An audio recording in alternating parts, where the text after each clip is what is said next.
What is up, guys? Welcome back to the YouTube channel. I have not done this in ages because I have been in the Big Brother house. I'm also really excited today to launch my merch that I've been holding back for a while. It's really cool. So you can check that out in the description, and there's heaps of designs there.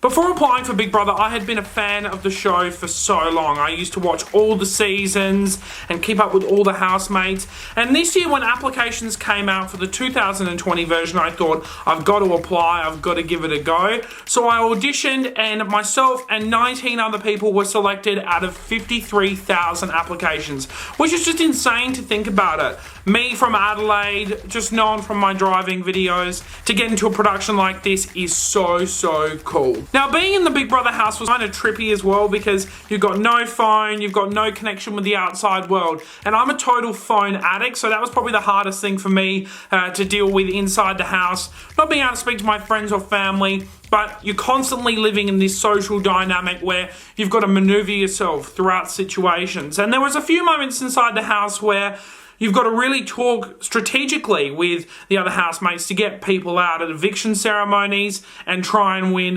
challenges, which I actually didn't win a single challenge the entire time I was in the show. Me not winning challenges in Big Brother, though, was actually kind of beneficial to my game plan. Going in, I didn't realise this, of course. In the first few, I tried my best to win as many challenges as possible, but as it kept going on and I kept getting nominated, I always noticed that I was nominated up against a bigger threat or someone that could really take the $250,000 before me. So I started to catch on to this idea, and I was like, this is kind of crazy. Like, by my third nomination, I was like, I'm being put up against huge players within the game, and I'm having to go up against them. And before an eviction, there's this thing called a scramble where everyone runs around and is talking about alliances and stuff. And during this time, I would always get so stressed out, and I'd be running around being like, you got to keep me in the game, you got to make sure I don't go home. And that's probably one of the most stressful things for me out of the whole Big Brother experience, was trying to keep yourself safe when you're nominated. And it doesn't get any easier every single time that you're nominated, because the fewer the people, the harder it is to convince them as to what's going to happen. And especially towards the end, when you're going into the elimination room and you can see the groups that have occurred and what's happened, and you're just sitting on the eviction couch, not being able to do anything, and you're like, what the hell is going to happen? It got to the point in the show for me, though, where I kind of knew where I stood with everyone in the house. I knew where their heads were at, so if I went up to them and I was like, hey, keep me in today, some people would be like, yeah, I'm keeping you in the game, and you'd know to believe them. But then there were some other people that you got to and you'd be like, yo, you're keeping me in the game. They'd go, yeah, I'm keeping you in the game, and then go into the diary room and vote for you. So one thing is if you're going to go on the next season of Big Brother, you've just got to really learn to maneuver yourself through the social dynamic of the group and not to annoy people too much. And that was something that I did in the first 15 minutes of being in the house, was annoy people. So I got off to a bit of a real rough start in developing those friendships, and especially because I had a secret task given to me by Big Brother. I had to go in and give everyone a nickname, a high five, a handshake, and a massage. Now, when you're meeting people for the first time,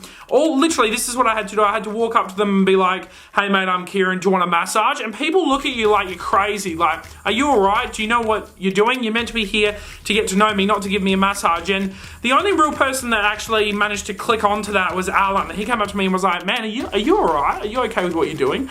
But yeah, it was crazy. That first night, I was the first into the house. That was something I told my parents before going into this experience, that I wanted to be the first in the house and not the last in the house, because I feel like if you're the last in the house, you have to come into this dynamic and people have already been there for about an hour, and you've got to come in and be like, hi, I'm Kieran. And like, if you're an extroverted person like me, it's kind of hard because you've got to jump straight into the group and gun for it.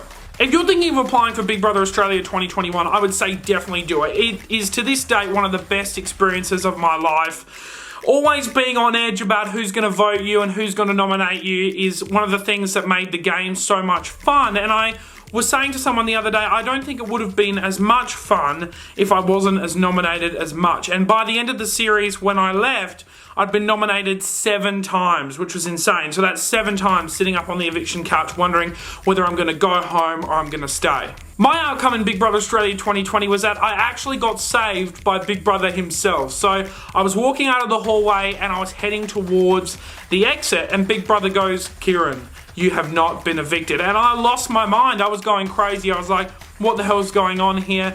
And then I entered the white room. Now, the white room was literally like a prison, solitary confinement, and it's all white. And the color white really started to irk me after about 12 hours, and I was just like, get me out of here. It was just totally crazy. Sophie got evicted next from the house, and she joined me in the white room. And at this point, I'm thinking, well, only one of us is definitely going back into the house. Sonia Kruger then comes up on a TV screen in the white room and says there will be a $sign starting at 0, and the money will go up and up and up and up, and you can tap it at any time.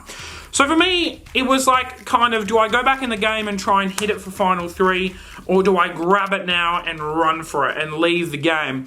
And my thinking was, towards the end, Sophie said to me she was never going to take the cash, and I believed her. So I thought my best option here would be to send Sophie back into the house and for me to grab the money and leave. It was amazing because I came 6th place, and I will be the only person apart from the winner that gets to take cash away from this experience. One of the things I hated the most about the Big Brother house was the boredom. Like, I like to keep preoccupied in real life on my phone and like talking to friends and stuff. So in the house, at times it got quite boring when we didn't have a challenge or a shopping task or a food task or anything like that.